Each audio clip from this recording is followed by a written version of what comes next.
बक्षिसाची रक्कम घेतलीच पाहिजे. तिच्या डोळ्यापुढे दुसरा ध्यास नव्हता, तिचा श्वास पुरता एकरूप झाला होता. ती फक्त धावत होती. पायाला खडे टोचतायत, लक्ष नाही. वरनं पदर उडतोय, तिने दातात धरला. जीवाच्या आकांताने पळतीये, बेभानपणे पळतीये. नवरा वाचवायचा बस.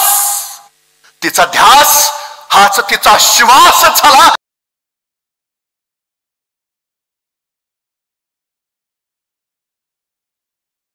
काही लोक 18 तास अभ्यास करतात तरी नापास होतात. काही लोक 4 तास करतात तरी गुणवत्तेत येतात. असं का होतं? कष्ट, ऊर्जा, वेळ आणि श्रम जितके जास्त खर्च कराल तितकं यश, असं गणित नाही. त्याचं तंत्र जुळायला हवं. ते तंत्र जुळलं की मग यश मिळतं. शत्रूचे 2 सैनिक पकडून नेपोलियनच्या समोर उभा केले. शत्रूचे आता नेपोलियन त्यांची गर्दन मारणार हे बऱ्यापैकी साऱ्यांना माहिती. पण त्या 2 सैनिकांकडे बघितलं आणि नेपोलियन म्हणला सोडून दे त्यांना, अजून युद्धाला सुरुवात नाही. या सैनिकांनी काय अपराधही केला नाही, उगाच यांना कशाला, जाऊ दे जाऊ दे जाऊ दे असं म्हणत नेपोलियन उठला आणि त्या सैनिकांच्या पाठीवर थोपटत म्हणाला, जा जा जा जा तुम्ही जा.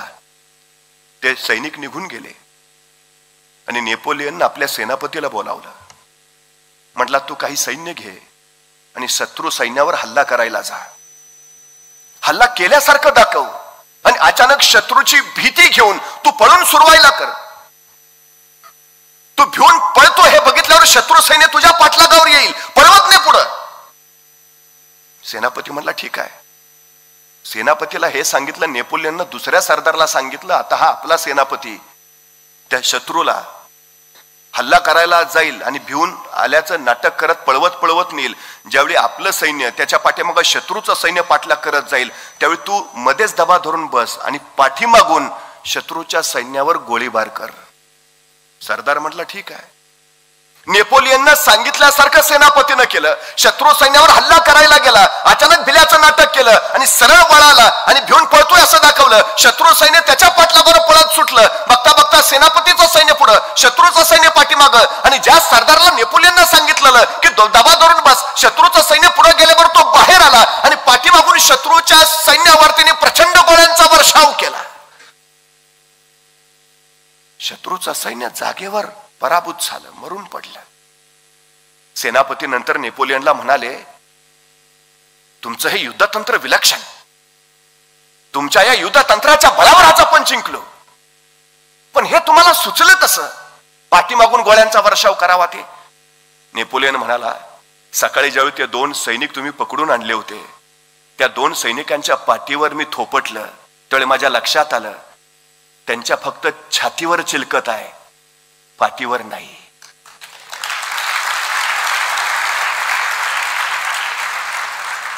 हे निरीक्षण असतं, हे तंत्र असतं. यश मिळवायचं आहे ना, यश मिळवण्याचं तंत्र आत्मसात करावं लागेल, मग विजय मिळवता येतो. सगळ्यात महत्वाची गोष्ट आहे ती ही तंत्र. बाकी काही नाही लागत. हे तंत्र मिळवा, सगळ्यात महत्वाची गोष्ट. आणि त्याच्यानंतरची सगळ्यात महत्वाची गोष्ट आहे, यश आणि आपण यांच्यामध्ये फक्त भीती उभा असते, बाकी कुणीच नसतं. मग ती कारणं वगैरे निघतात ना सगळी, असं झालं तर ती फक्त सबबी आहेत. मुख्य कारण आहे भीती. या जगात ज्याला घाबरावं अशी दुसरी कुठलीच गोष्ट नाही. ह्या जगात घाबरण्यासारखी फक्त एकच गोष्ट आहे, भीती.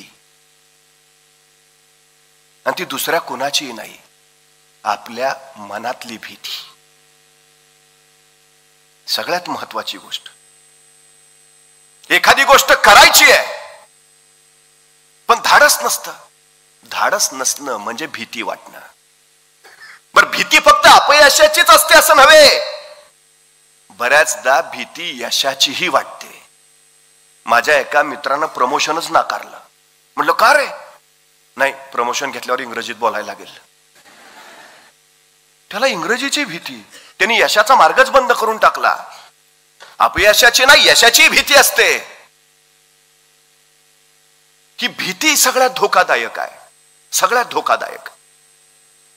आणि ही भीती बाहेरून कुणी निर्माण करत नाही, ती आपल्या मनातून निर्माण होते, ती आत्मविश्वासाच्या अभावातून येते.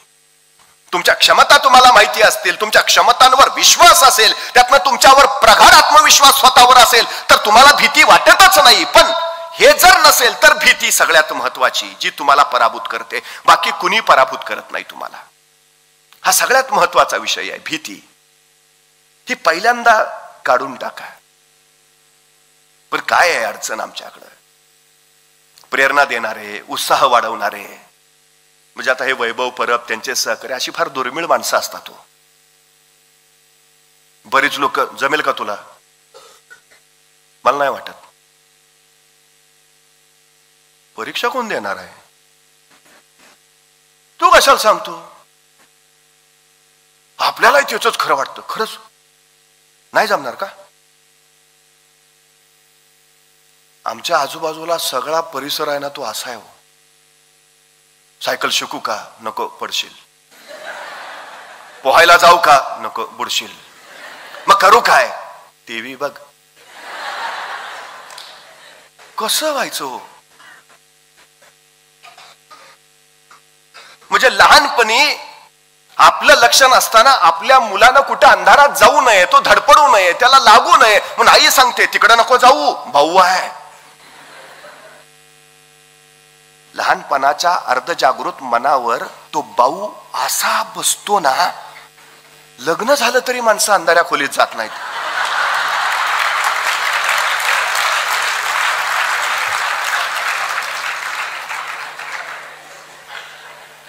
दोष त्याचा नाही हो, लहानपणी त्याच्यावर जो संस्कार झालाय ना, अंधारात भाऊ असतो, तो जातच नाही.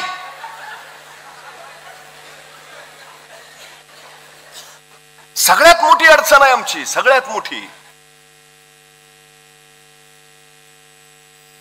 माणसं नकारात्मक ही भीती घालत राहतात, सतत सतत भीती घालत राहतात.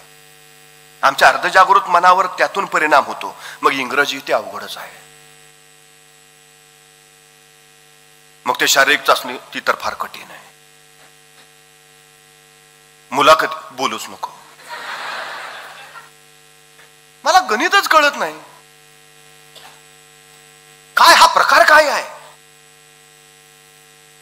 मी वारंवार सांगतो, या नकारात्मकतेच्या वातावरणात अजिबात राहू नका, अजिबात नको. आणि भीती पहिली मनात आहे ना, ती काढून टाका. आम्ही काय करतो, संकट यायच्या आधीच त्या संकटाचं भयान काल्पनिक चित्र मनात रंगवत राहतो.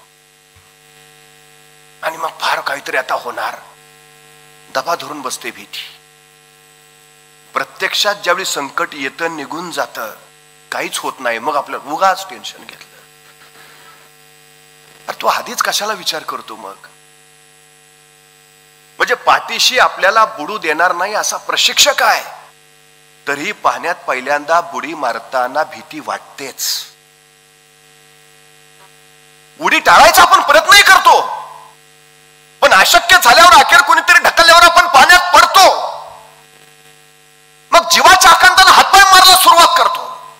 श्वास घेता येत नाही, श्वासासाठी जीवघेणी धडपड चालू होते. पण स्वतःला वाचवण्यासाठी बघता बघता आपण त्या पाण्यावर स्वार व्हायचा बेफाम प्रयत्न करतो. आणि काही काळानंतर आपण त्या पाण्यावर आलवार स्वार होतो. हात चालवणं, पाय फिरवणं हे जमू लागतं. आणि आस्ते आस्ते पोहणं जमतं. नंतर उगाच घाबरलो होतो. तुम्ही पाण्याच्या भीतीवर विजय मिळवला म्हणून पोहणं शिकला, पण जर तुम्ही भीतीवर विजय मिळवला नसता तर आयुष्यभर ते पाणी तुम्हाला तुमच्या अपयशाच्या वाकुल्या दाखवत राहिलं असतं. आणि तुम्ही मरेपर्यंत सांगत राहता, मला कशाची भीती वाटत नाही, फक्त पाण्याची. का? पोहता येत नाही. तुम्हीच तुमचे अपयशाचे रस्ते तयार करून ठेवत असता. उडी मारत नाही तोपर्यंत भीती वाटते. एकदा पाण्यात पडला, गुदमरला की भीती निघून जाते. कुठल्याही क्षेत्रात जा, घुसा आधी, पडा. लांबून नाही कळत, दुरून डोंगर साजरे आपण म्हणतो, नाही जवळ जाऊन बघा काय आहे ते, मग कळतं. ही भीती भीती भीती तशी तशी तयार होते आपल्या मनात. सगळ्यात मोठी गोष्ट आहे ती, एक गाव होतं, त्या गावाच्या बाहेर एक डोंगर होता आणि त्या डोंगरावर आजतागायत कुणी गेलंच नव्हतं. गावात वंदता अशी होती की जो कुणी त्या डोंगरावर जायचा प्रयत्न केला किंवा गेला तो परत कधी आलाच नाही. त्यामुळे त्या डोंगराकडे कुणी फिरकायचंच नाही. लहानपणापासून त्या गावातल्या जन्माला येणाऱ्या प्रत्येक मुलांवर तोच संस्कार झाला, तिकडे जाऊ नको, तिकडे गेला की गेला, परत आलाच नाही. कायम जन्माला येणाऱ्या प्रत्येक पोराच्या मनात ती भीती तशीच होती.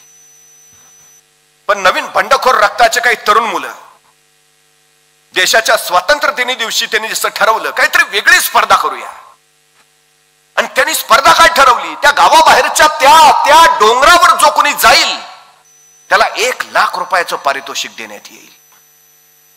विलक्षण स्पर्धा होती. ती स्पर्धा ऐकली तशी सगळी जुनी जाणती मंडळी एकत्र आली, पंचायत बसली, काय तरी काय काढलंय, कशाला नको ते उद्योग, कशाला विषयाची परीक्षा, आतापर्यंत कुणी गेलं नाही, गेला तो परत आला नाही, अजिबात काही नाही. सगळ्यांनी कडकडून विरोध केला. पण हे बंडखोर रक्ताचे ऐकेच नात. काही झालं तरी होऊ द्या, पण ही स्पर्धा होणार. अखेर स्पर्धेचा दिवस उजाडला. ज्येष्ठ जाणती माणसं सांगतात, अरे नका रे करू असलं काहीतरी, कशाला उगाच विषयाची परीक्षा घेताय, अरे तिकडे गेलाय तो परत नाही आला, चांगलं आयुष्य जगताय का कशासाठी. पोरं ऐकायच्या मानसिकतेतच नव्हती. मग प्रत्येक आई बापाने आपल्या पोराला समजवायला सुरुवात केली, नको रे बाबा, नाही शिकला तरी चालेल, नको जाऊ, आम्ही पोचतो तुला. आई म्हणलंय का भरती झालाच पाहिजे, चालेल नाही झाला तरी, पण तिकडं नको जाऊ. सगळ्यांनी आपापली पोरं बाळ जेवढी समजवली. कसे बसे 5 लोक त्या स्पर्धेत भाग घ्यायला तयार झाले. 5 तरुणांनी भाग घेतला. स्पर्धा सुरू झाली तरी काय ज्येष्ठ जाणती माणसं सांगतायत, नका जाऊ, विषयाची परीक्षा घेऊ नका, तिकडे जो गेलाय तो परत आला नाही, उगाच नका हे करू. पण नाही ऐकलं. ती स्पर्धा चालू झाली. 5 जण त्या डोंगरावर चालायला सुरुवात केली, चढायला सुरुवात केली. खालून आरोळे येत आहेत, आवाज येतोय, परत या, नका विषयाची परीक्षा घेऊ, माघारी फिरा.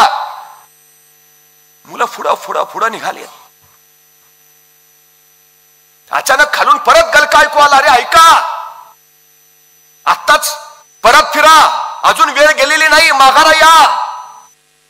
त्यांचा तो आवाज ऐकला आणि शेवटचा 5वा शेजारच्याला म्हटला, खरंच असेल का असं? नाही, एवढे सगळे सांगतात म्हटल्यावर मग काय करूया, राहू दे. खालून खूपच आवाज येतो रे, काहीतरी असल्याशिवाय माणसं असं सांगणार नाहीत. बर काय, असं काय करूया? त्यांची चलबिचल झाली. खालच्यांचा आवाज वाढला. तसा एक जण म्हटला, मी जातो परत. दुसरा म्हटला, मग मी कसं काय जाऊ, मी पण येतो परत. आले दोघं माघारी खाली. ते दोघं आले तसे खालच्यानं आणखी चेव चढला, अरे हे दोघं शाने झाले, तुम्ही शाने व्हा, कशाला जाताय, कशाला विषयाची परीक्षा घेताय, माघारी या. ते तिघं पुढं तसेच निघाले, चालत पुढं. अचानक त्या मागच्या दोघातला एक जण ठेचकाळा धाड दिशी खाली पडला. कसा बसा अंग झाडत उठून उभा राहिला. दुसऱ्याने विचारलं, काय झालं रे? काय कळलंच नाही रे. अचानक मागून कोणतं ढकलल्यागत झालं. अरे पण आपल्या मागं कोणच नाही. हो पण खोटं सांगतोय का? खरंच तर. बरं मी नेहमी खाली बघून चालतो. पण दगड पण नाही तिथं. ठेच लागायचं कारण काय? एकदम असं कोणतरी जोरात ढकलल्यागत झालं.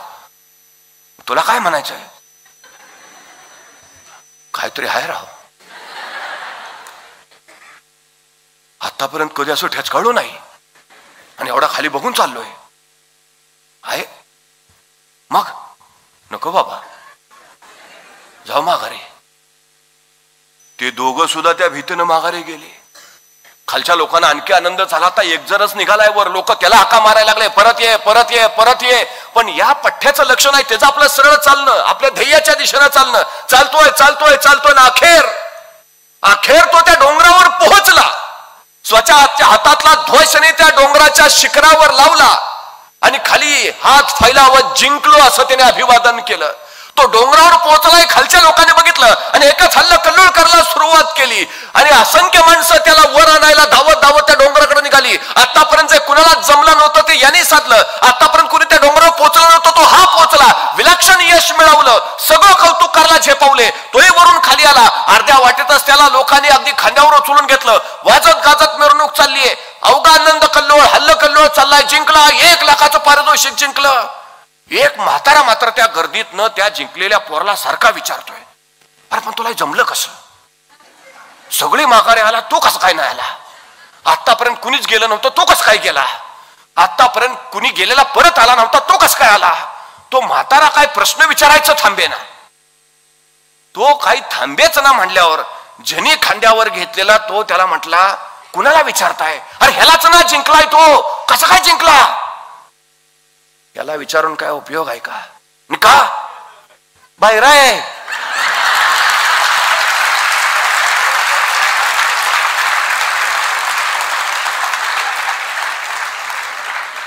त्याला ऐकू येत नाही.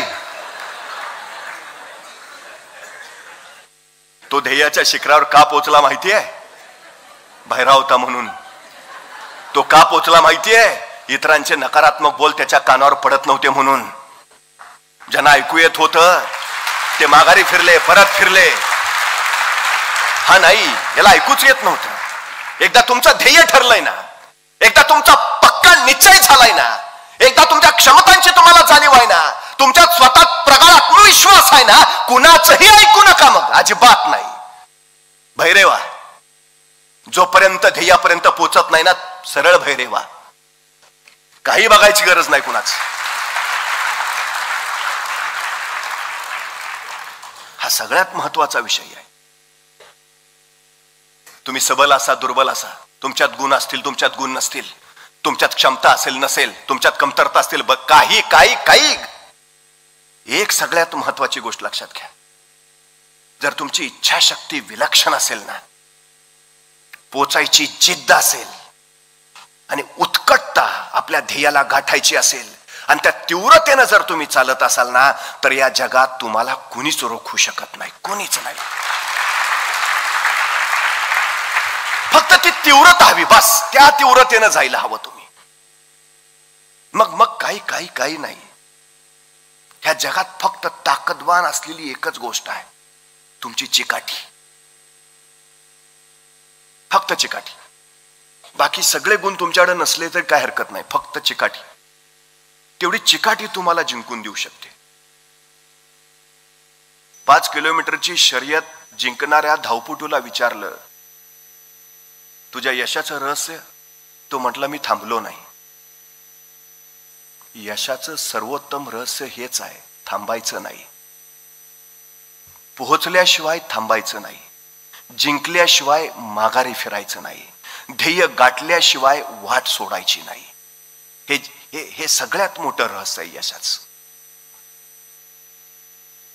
पाण्याचा एक थेंब सतत सतत सतत सतत त्या वज्रासारख्या कठीण पत्थरावर पडत राहतो आणि अखेर त्या पत्थराला सुद्धा भेग पाडतो. ताकद त्या पाण्याच्या थेंबात नाही, ताकद त्याच्या अविरत सातत्यानं, चिकाटीनं, चिवटपणे कोसळण्यात आहे. बस. दारावर धडका मारत राहा. एकतर दार उघडेल तरी, नाहीतर मोडून पडेल तरी, कारण दाराच्या पलीकडे स्वागताला यश उभा आहे. सातत्य सातत्य सातत्य हवंय. फक्त एक गोष्ट लक्षात घ्या, मी वारंवार सांगतो, एकदा ती भीती काढून टाका. आता दुसरा सगळ्यात महत्वाचा मुद्दा असतो अपयश. अपयशातूनच यशाचा राजमार्ग चालू होतो. सगळ्यात महत्वाची गोष्ट आहे ती. आम्ही यशस्वी का होत नाही? कारण आम्ही अपयशाचा सामना करत नाही. तुम्हाला घडायचं असेल ना, तर तुमच्या वाट्याला अपयश आलं पाहिजे.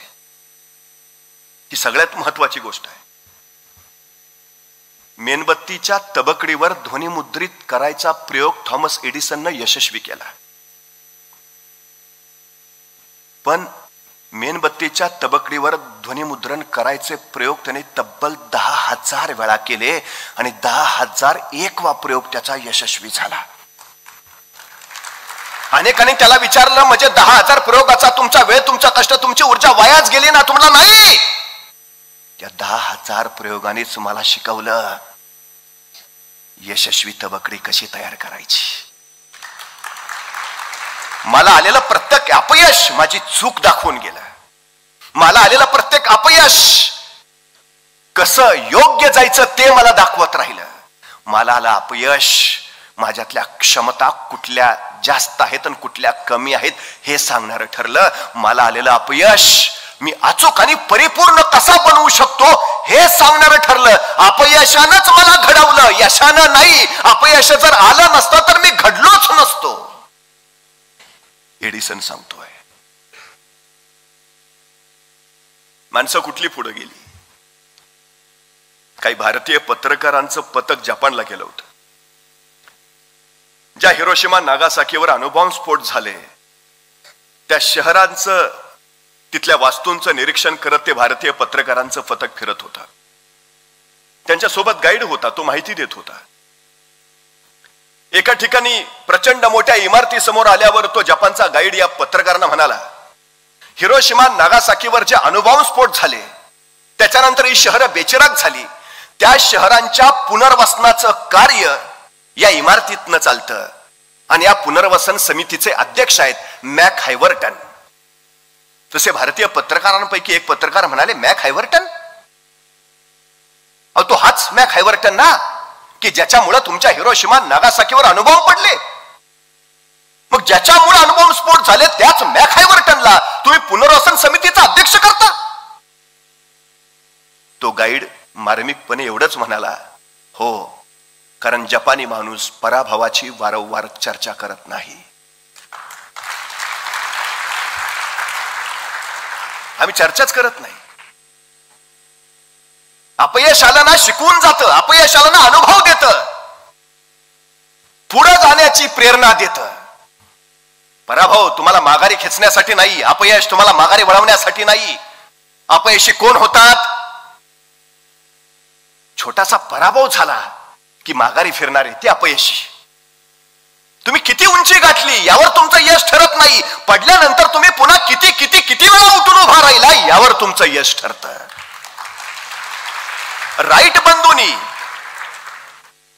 विमानं आकाशात उडवण्यापूर्वी अनेक विमानं तयार केली, त्यांची अनेक विमानं कोसळली, तरी ते आभाळाला खुणावत राहिले.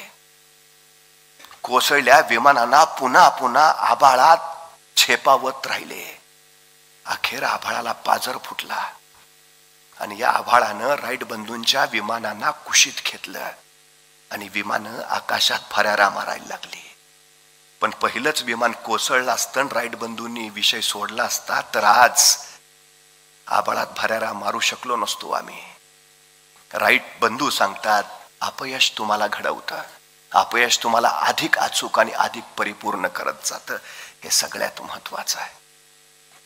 त्यामुळं अपयश हे तुमच्या भीतीचं कारण नको. अपयशासारखा दुसरा गुरु नाही, हे सगळ्यात महत्वाचं आहे. एक गायक, संगीतकार, त्याला गायचं होतं पण भीती वाटायची अपयशाची. आपण नाकारले गेलो तर, आपला आवाज लोकांना आवडला नाही तर. मग तो पहिल्यांदा स्वतःशी गुणगुणायला लागला, मग हळूहळू तो अंधारात गायला लागला, मग विश्वासानं तो प्रकाशात आला आणि बघता बघता त्यानं भीती झडझडून बाजूला टाकली आणि मग तो हजारो लोकांच्या समोर गायला लागला. तो A.R. रहमान विश्वविख्यात संगीतकार झाला. तो अत्यंत लाजाळू होता, माणसांपुढे येतच नव्हता, भीती होती, बाजूला झटकली. काढता येते, बाजूला करता येते, हे सगळ्यात महत्वाचं आहे. स्वतःला सुद्धा आम्हाला तसं घडवता आलं पाहिजे.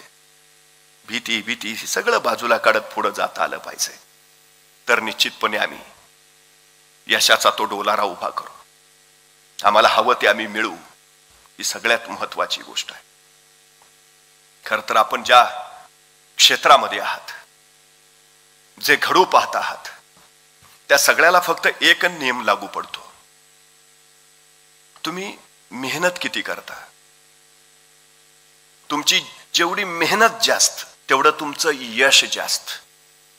तुम्ही अपयशी झाला याचा अर्थ असा नव्हे की तुम्ही यशाला पात्र नाही. याचा अर्थ असा आहे की तुम्ही कुठंतरी प्रयत्न करण्यात कमी पडता आहात. हा आहे त्या कमतरता बलस्थानात परावर्तित करता यायला हव्यात. जेवढी मेहनत जास्त तितकं यश मोठं.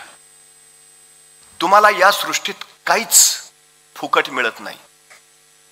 प्रत्येक गोष्टीची किंमत चुकवावीच लागते. काय व्हायचंय तुम्हाला, काही हवं असेल तर काही द्यावंच लागेल. ही किंमत पैशाच्या स्वरूपात नाही, ही किंमत कष्टाच्या स्वरूपात, ही किंमत ऊर्जेच्या स्वरूपात, ही किंमत व्यासंगाच्या स्वरूपात, ही किंमत संशोधनाच्या स्वरूपात द्यावीच लागेल. तुम्ही जितकं पेरता तितकंच उगवेल, अधिक उगवणार नाही. त्यामुळे किती यश हवंय तुम्हाला हे जगावर नाही, तुमच्यावर अवलंबून आहे. किती मेहनत करता तुम्ही हे तुमच्यावर आहे. दगडाला माहिती आहे आपल्यातनं सुंदर मूर्ती घडायची असेल तर आपल्याला घाव सोसायचे कष्ट भोगावेच लागतील. आणि मूर्तिकारला माहिती आहे दगडातनं जर आपल्याला मूर्ती तयार करायची असेल तर आपल्याला दगडावर घाव घालायचे कष्ट करावेच लागतील. तुम्ही मूर्ती असा अथवा मूर्तिकार असा, तुम्हाला कष्ट झेलावेच लागतील आणि कष्ट करावेच लागतील. ही सगळ्यात महत्वाची गोष्ट आहे. तुम्ही किती कष्ट कराल त्याच्यावर तुमचं यश अवलंबून आहे. हा सगळ्यात महत्वाचा भाग. फक्त एकच सांगतो, या जगात अशक्य काही नाही, अजिबात नाही. नेपोलियन प्रत्येक युद्धात यशस्वी झाला याचं एकच कारण, त्याची द्विधा मनस्थिती कधीच झाली नाही. तो पहिल्यांदा लक्ष निश्चित करायचा आणि निशाण्यावर वार करायचा, बाकी विषयच नाही. ठरवलं बस केलं, बाकी विषय नाही. तुमचं ध्येय तुमच्या समोर आहे, भरती जवळ आहे. तुम्हाला फक्त जे करता येतंय ते करायचं आहे. चिकाटीनं, व्यासंगानं, कष्टानं, बुद्धीनं, कौशल्यानं, क्षमतेनं, विश्वासानं, आत्मविश्वासानं, निर्भयतेनं यश आपोआप तुम्हाला मिळेल.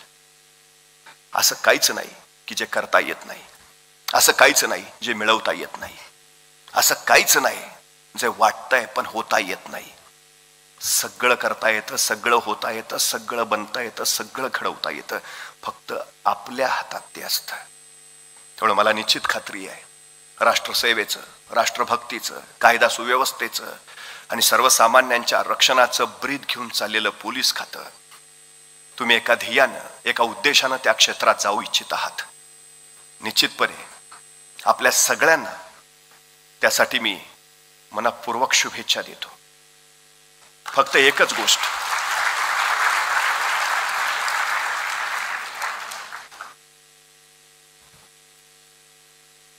बुलढाणा जिल्ह्यात मेहकर नावाचं गाव आहे. त्या गावात एक 66 वर्षाची माऊली होती जिचं नाव होतं लता भगवान करे. 3 मुली आणि 70 गाठलेला नवरा. मुलींची लग्न झालेली. आतापर्यंत कमावलेला सगळा पैसा अडका त्या मुलींच्या लग्नात खर्च झालेला. आता नवरा बायको दोघं दुसऱ्याच्या शेतात राबायचे, काबाड कष्ट करायचे आणि 2 वेळचं अन्न स्वतःच्या आयुष्यासाठी कमवायचे. घर गरिबीचं, उशाशी दुःख फक्त. अशा अवस्थेत नवरा अचानक आजारी पडला. अचानक सगळं घर विलक्षण कोमेजल्यासारखं झालं. त्या 66 वर्षाच्या माऊलीला काही कळेना काय करावं. ती नवऱ्याला दवाखान्यात नेलं. डॉक्टरांनी तपासण्या केल्या, प्राथमिक औषधं दिली, पण फरक काहीच पडेना. पुन्हा डॉक्टरांकडे गेली. डॉक्टरांनी सल्ला दिला चांगल्या हॉस्पिटलमध्ये न्यावं लागेल. कुठं? बारामतीला घेऊन जा. या माऊलीला काही कळेना. आपलं घर गरिबीचं, पोटाची खळगी कशी बशी भरतो आपण. नवऱ्याच्या उपचारासाठी, इलाजासाठी पैसे आणावे कुठून? काय करावं? 4 घरात गेली. नातेवाईकांचे उमरे झिंजवले. जेवढे जमतील तेवढे पैसे गोळा केले, नवऱ्याला घेतलं आणि बारामतीचं हॉस्पिटल गाठलं. तपासणी झाली, नवरा वाचला पाहिजे. आयुष्यभर राबलाय, कुटुंबासाठी झटलाय, वाचला पाहिजे. 66 वर्षाची माऊली आपल्या नवऱ्यासाठी बेभानपणे प्रयत्न करते. तपासणी झाल्यावर डॉक्टरांनी सांगितलं MRI स्कॅन करावा लागेल. तिने दबकत विचारलं खर्च किती येईल. डॉक्टरांनी खर्च सांगितला आणि तिच्या डोळ्यापुढे दिवसा काजवे चमकले. कुठून आणावे पैसे, कुठून? तिला काही कळेच ना. गरीबाला जगण्याचा अधिकारच नाही का? उपचाराअभावी गरीबाने मरूनच जावं का? आतले हात घुसमटत राहिली. दवाखान्यातल्या बाहेरच्या बाकड्यावर येऊन मान खाली घालून बसली. काही क्षणानंतर इकडे तिकडे बघितलं, त्याच बाकड्यावर एक वृत्तपत्र पडलं होतं आणि त्या वृत्तपत्रावर मोठ्या अक्षरात लिहिलं होतं बारामती मॅरेथॉन. बक्षिसाची रक्कम तिनं वाचली आणि तिचे डोळे चमकले. समोर ग्रहस्थाला त्याला विचारलं ही काय? मॅरेथॉन म्हणजे? अहो धावण्याची शर्यत. मला भाग घेता येईल? तो गृहस्थ या माऊलीकडे बघत राहिला. ती बातमी त्याने एकदा वाचली. म्हटलं हो, घेता येईल, सगळ्यांसाठी खुली आहे. वृत्तपत्राचं ते पान घेऊन ती 66 वर्षाची माऊली त्या शर्यतीच्या ठिकाणी पोहोचली. नऊवारी लुगडं नेसलेली, अनवाणी पायाची, जिचा नवरा दवाखान्यात आहे, ती माऊली शर्यतीच्या ठिकाणी त्या आयोजकांना म्हणाली मलाही धावायचं आहे. हो आजी, तुम्ही? धावणं जमेल का? पेलेल का? तो विचार करायला येळ नाही बाबा. मृत्यूशी टकरा घेतोय नवरा माझा. आयुष्यभर सांभाळाय त्यानं कुटुंबाला, आता त्याला सांभाळायची वेळ आली आहे. माघार घेऊन कसं चालेल? धावू दे ना. आयोजकाच्या डोळ्यात क्षणभर पाणी तरळलं. त्याची शर्यतीला उभा राहिली. आजूबाजूला स्पोर्ट शूज घातलेले, रोज कसून सराव करणारे, स्टेडियम मध्ये पळणारे, आहार विहार भक्कम असणारे असे कसलेले धावपटू आणि त्यांच्या रांगेत उभा आहे 66 वर्षाची नऊवारी नेसलेली अनवाणी पायाची ही लता भगवान करे. शर्यत सुरू झाली आणि ती बेबाकपणे पळायला लागली. आजूबाजूला तिचं लक्षच नव्हतं. तिला फक्त प्रत्येक पावलागणिक आपण नवऱ्याला वाचवण्याच्या जवळ जातो एवढाच भास होता. नवरा वाचवायचा असेल, नवरा जगवायचा असेल तर मला पळायलाच पाहिजे, मला जिंकलंच पाहिजे, मला बक्षिसाची रक्कम घेतलीच पाहिजे. तिच्या डोळ्यापुढे दुसरा ध्यास नव्हता. तिचा श्वास पूर्णकृत झाला होता. ती फक्त धावत होती. पायाला खडे टोचतायत, लक्ष नाही. वरनं पदर उडतोय, तिने दातात धरला. जीवाच्या आकांताने पळतीये, बेभानपणे पळतीये. नवरा वाचवायचा बस.